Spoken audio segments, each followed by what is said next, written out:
remember that speed is not speed for its own sake.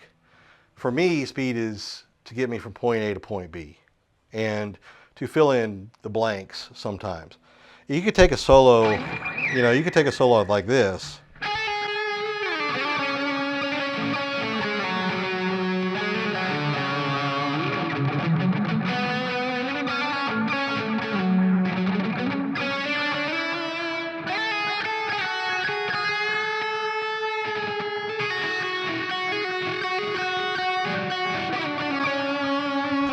Nice little, romantic-y, slow type song, right? You could take a little solo like that, and there might be gaps in it, right? Like you might be playing a part where you're,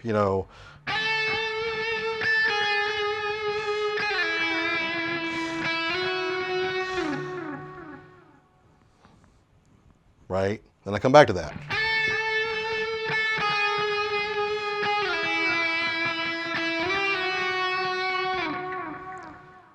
So I'm hearing all this space. If nobody's singing there, if there's nothing really going on there, maybe I want to add some things.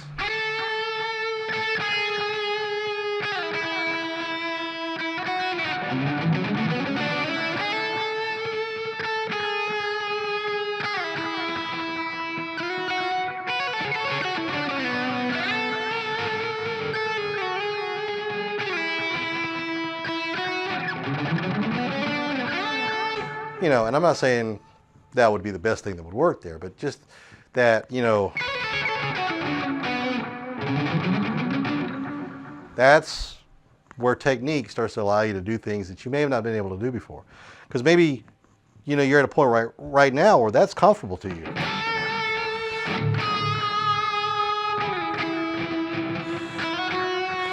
And then, you try that and you go, and it's like, how do I get from here to here?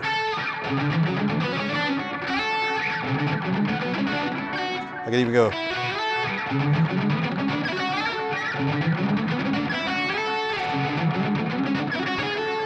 There's just all kinds of ways you could do it.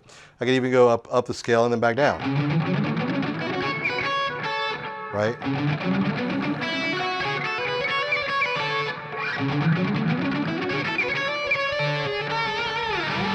So something like that, right?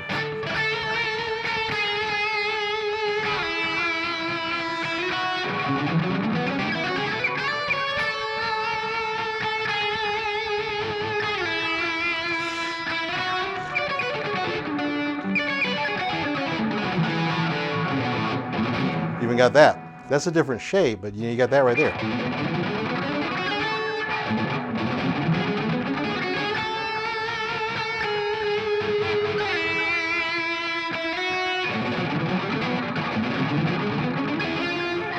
Something like that.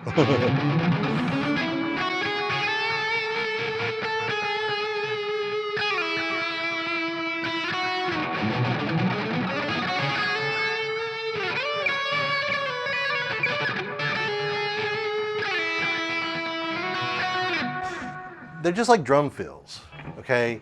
There's embellishments within the music that you can go ahead and just add in to add character to the solo. That's what a lot of people, I don't think, they miss when they're listening to music. Like they'll hear a song where a guy, a person's, let me try that again.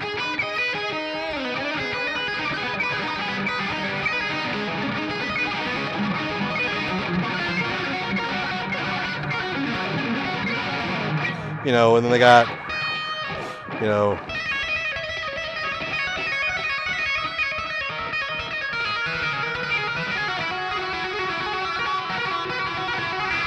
they're just doing all this crazy stuff.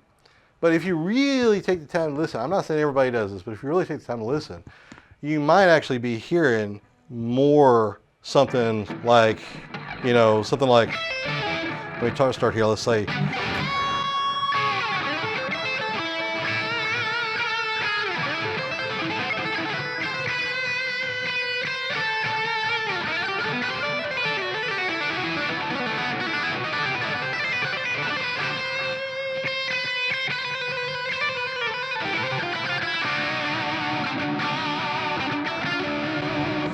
So you took all those parts out and you got,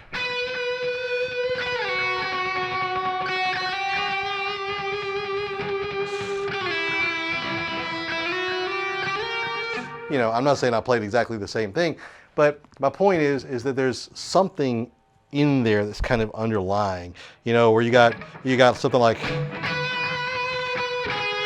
you know, something like,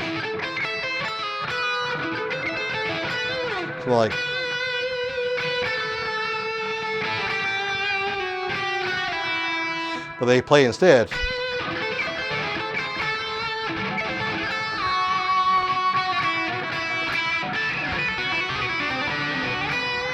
And then it comes back to that, right?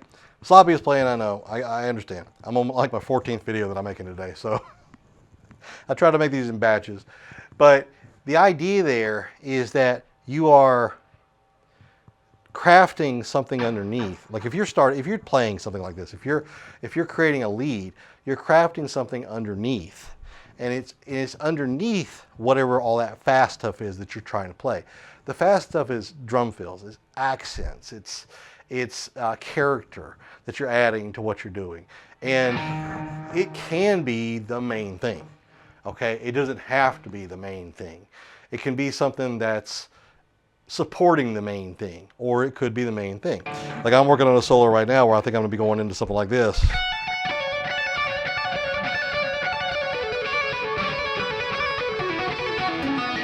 And I'm going to take that and make that the main thing. Like I'm not going to go.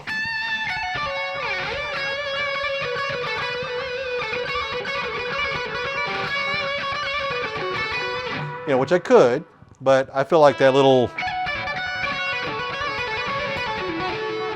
could be the main thing. So I'm going to go ahead and play with that and make that the main thing. I might not. I may go ahead and, you know, change it to something else. But the idea there is you got to decide what you want to do. And if you want that underlying melody, and if you listen to a lot of your favorite solos, you might start hearing that underlying melody, that's the main thing. And then all the accents are not the main thing. That's why it's important to learn scales. That's why it's important to take, you know, a scale shape and say, okay, I got a sweep in there. I got some tapping in there. I got some open string action in there. Maybe some tapping with some open string action.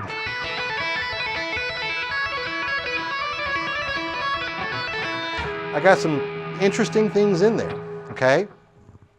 But what I want the main thing to be, maybe the main thing needs to be something like this. You know,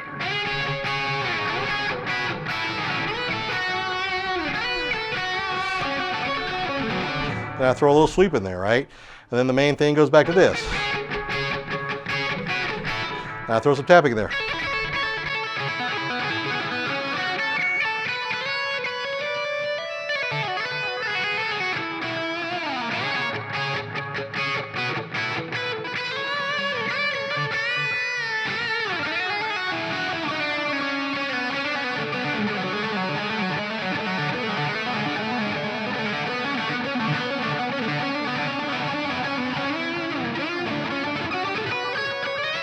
You know, fell apart at the end there, but you get the idea. The idea is to say, okay, well, I've got this main thing, I've got this main idea, and this main idea is what I want to keep gravitating back towards. If you listen to some of the cooler instrumental songs that are out there, things like Soothsayer by Buckethead, For the Love of God by Steve Vai, Flying in a Blue Dream by Joe Satriani, right? I'm probably dating myself, but you hear a lot of these simple little repetitive licks that are just in there all over the place. And then they surround that with all this crazy, you know, finger stuff, you know, that just goes wild. And why is that? It's because the listener can come back to that really simple part. And then when it goes crazy, it's like, oh my goodness, what is that? And that's something that you have to really think about when you're crafting solos, when you're playing solos. And when you start listening to solos, listen to some things like that. You'll hear some things like that in the solos. And I think some of the best creative guitarists, you know, the ones who write a lot of this stuff, I think they're the ones who do those kinds of things, because And they really lock in with the rhythm too. They lock in with the rhythm of the song. They lock in with what the other parts are playing. The bass might be playing this, and they're playing, they're doing the same thing. Or maybe the drums, and this is a lot in modern music. The drums are doing the, da da da da da da da, and they're going. Of course, it's a lot tighter because they syncopate it and everything.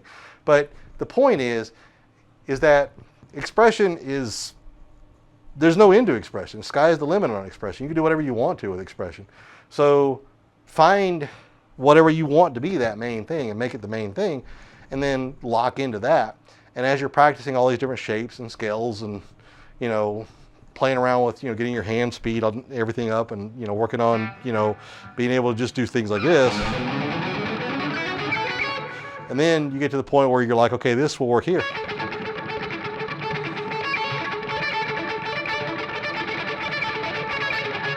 That becomes the main thing.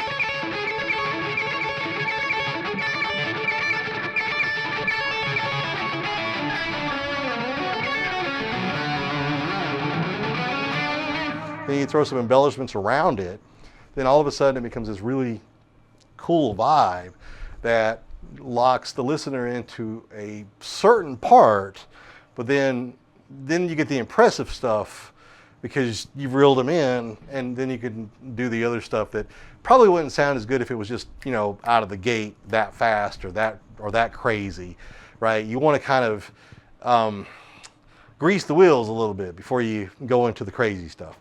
But that's my spiel for today. If you like this kind of stuff, check out justpickuptheguitarandgo.com. That's where you find my free course. And in April 2026, I got newsletters come out and all kind of cool stuff. So check it out, justpickuptheguitarandgo.com.